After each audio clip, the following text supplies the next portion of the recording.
Like in any creative discipline, a common struggle we can face as designers is coming up with ideas, and sometimes it can be overwhelming and hard to get inspired and find direction. One of the best ways to come up with ideas is to undertake research. Over the years of designing logos, I have developed a system that helps me narrow it down. So when it comes to thinking about color for my logo design, I typically undertake 4 tasks. 1. Consider color. 2. Sample color. 3. Apply color. And 4. Perfect color.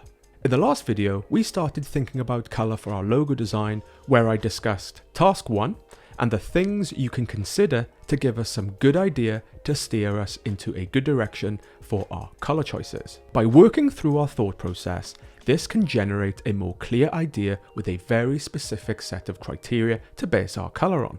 In this video, we are going to continue to think about color, and I'm going to demonstrate task 2, how we can sample and pick color for our logo design. So let's get into it. So here I am with my design process checklist. Once we have considered our colors, have some strong ideas, and we have checked the task, we can now move on to task 2 in step 4 in phase 3. The 4th step in the visual artwork and design phase is finalize color. In this video, we are going to focus on task 2 and look to sample some colors for our logo design. So here I am in Illustrator where I left off in the previous episode. This is a document I use to consider color for my logo design. If you want to take a closer look at my color consideration doc, you can find it in the course folder. So with the course folder open, click into the design process example folder, click into the design folder, into the artwork and design folder, into the root 1 folder, into the color folder, into the first folder consider color, and click on the Illustrator doc labeled example considering color, and you will have the same document I have open here. So here on the last page, we can see I have some words to describe how the color should feel. Going forward, this is what I'm going to base my color choices on. So once I have a clear direction on what to base my colors on, I can either start to sample colors or I could undertake some research. Now, there is no right or wrong way to research color. It's completely up to you how you would like to approach this, as inspiration can come from any source and there are lots of ways to do it. When researching color, you may sample colors from a photo of some colors you like, a found object, a found image sample of the internet, a mood board, a Pantone book, or a book or magazine sample. These are really useful and effective ways to research and get inspired. Once you have your research samples, you can simply bring them onto the computer to start sampling and picking your colors. In this video, I'm going to show you an easy approach to explore and identify colors on the computer, which you can start to pick and sample. So looking back at my color considerations page, here I can see some words I have used to describe how I want my color to feel. Now, keeping in mind, I am designing a logo for a dance music festival, which I have already designed the shape and form of over the past couple of episodes. So thinking through any obvious ideas, the context, audience, and strategy, I have concluded that the colors should feel fun, vibrant, bright, joyful, dynamic, optimistic, passionate, exciting and energetic, neon, high contrast, and electronic. So one of the ideas I had early on was to look into neon colors, because I thought this could have the energy and the vibrancy that could work for a dance music festival, and also express a sense of excitement and euphoria. Also, this concept is about love for dance music, and the logo itself is a heart shape, so I'll also consider the red spectrum for passion. So let's look at how we can explore color on the computer. Now, with thousands of colors to choose from, it can be really difficult starting with a blank canvas. So in my experience, I find using some creative resources can help inspire me and kick things off. So here I am in Illustrator, and I have my color kit document I have prepared earlier. When I know what color I'm thinking of, I like to use my color kit to help me visualize and start to sample some colors. Typically, I find this is a really good technique for inspiration and a good place to start. So here on the left, we have some color wheels presenting some typical warm and cool colors of the spectrum with a neon color wheel. To the right of this, I have expanded them out, presenting lighter and darker shades. This gives me a nice spectrum where I can consider alternatives, where I can dive in to pick out some initial colors. On the far right, I have some gradient samples. These are here to give me some inspiration should I ever want to use gradients. Here I have some 2 color gradients and some 3 color gradients in a range of colorways. Under this, I have an artboard where I can place in some found images of photos I may take out and about with some blank samples ready to fill. Over on the far right, I have some random picks for inspiration, and down on the last page, I have some blank color samples ready for me to select. This is where I will pick some colors I want to work with from my kit above. If you want to take a closer look at my color kit and use this yourself, you can find it in the course folder.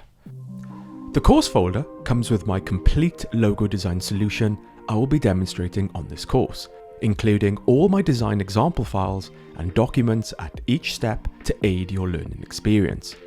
The folder also comes with design resources such as a logo design process checklist, process documents and templates, a project folder structure, color sample charts, and a logo proposal document example, all of which you can not only learn from but use in your own design process.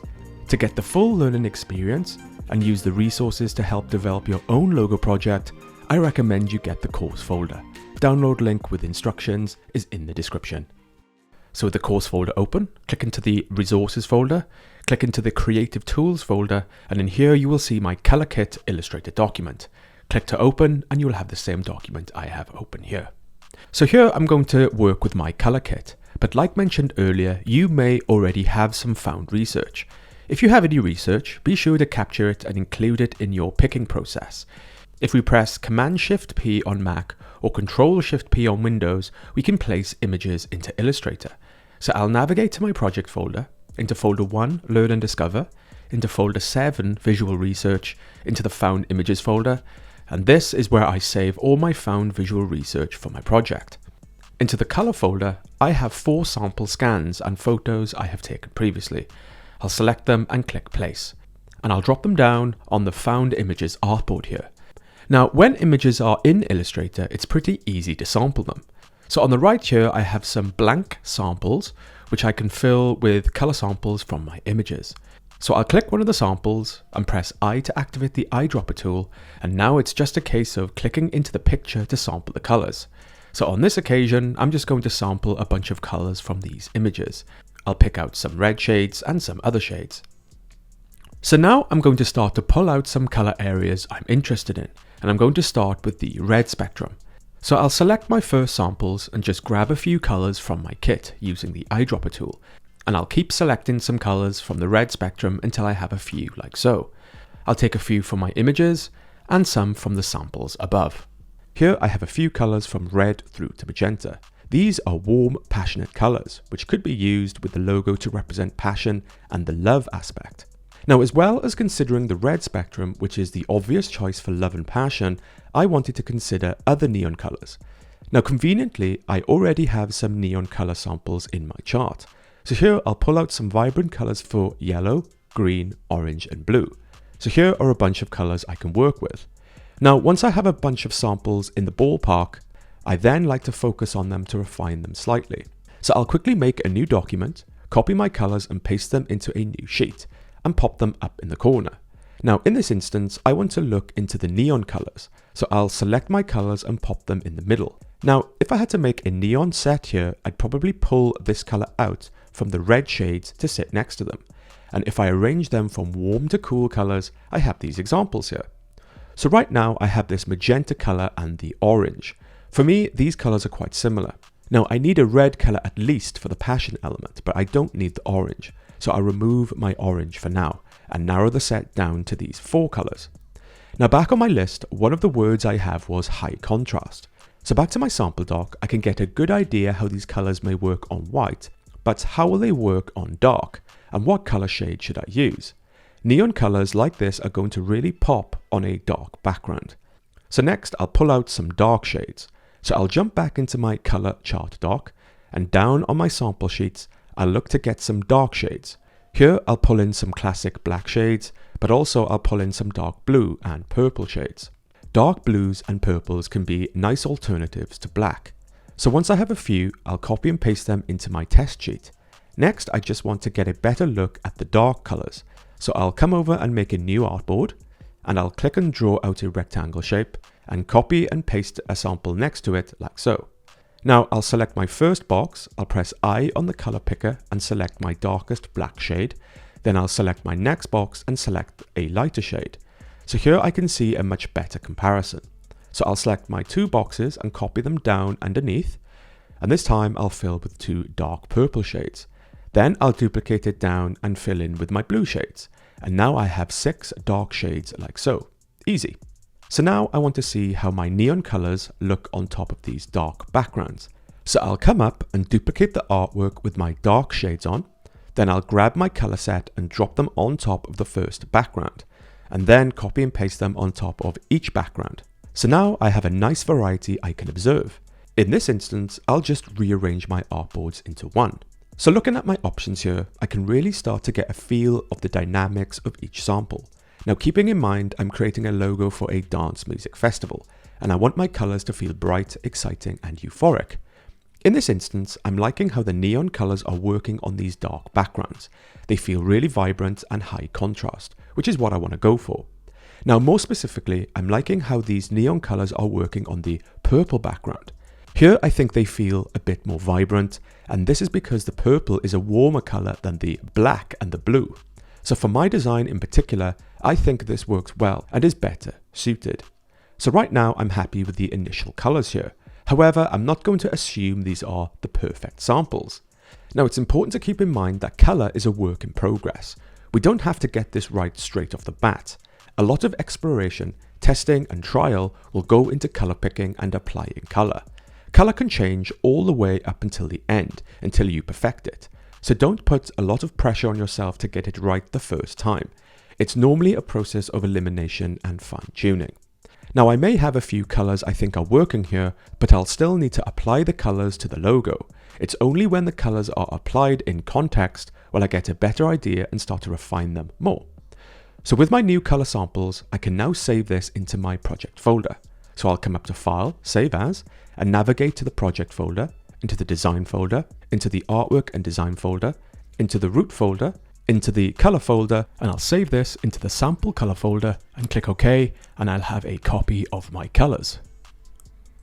So by referencing my color consideration criteria and using my color charts, I have been able to pick and select a bunch of color samples I can start to work with. In this video, I demonstrated how I sampled colors for my specific logo design. Now, you are welcome to follow along with my example, but if you're following along with your own design, I would recommend you choose some awesome colors right for your design. Feel free to use the color chart documents to work with and give you some initial inspiration to help you narrow down your choices. This can be acquired in the course folder. So with the course folder open, click into the resources folder, click into the creative tools folder, and in here you will see my color kit illustrated document. Click to open and you'll have the same document I have open here. So if you're following along with your own design idea, take a pause and carry out your process. Before moving on, undertake the same process I have just demonstrated, but come up with your own color ideas. Remember, you will be able to use these choices next when we come to apply color to our logo design. Once you have some colors you think are working, let's continue. So that is a method I use to pick and sample initial colors for my logo design. So now it's starting to get exciting and we are not far from completing our logo design. Once I am happy with an initial direction and I have some colors I am excited about, I'll then want to see how the color will look in context. In the next video, I'm going to demonstrate task 3, where we are going to apply our colors to our logo design. So see you in the next video.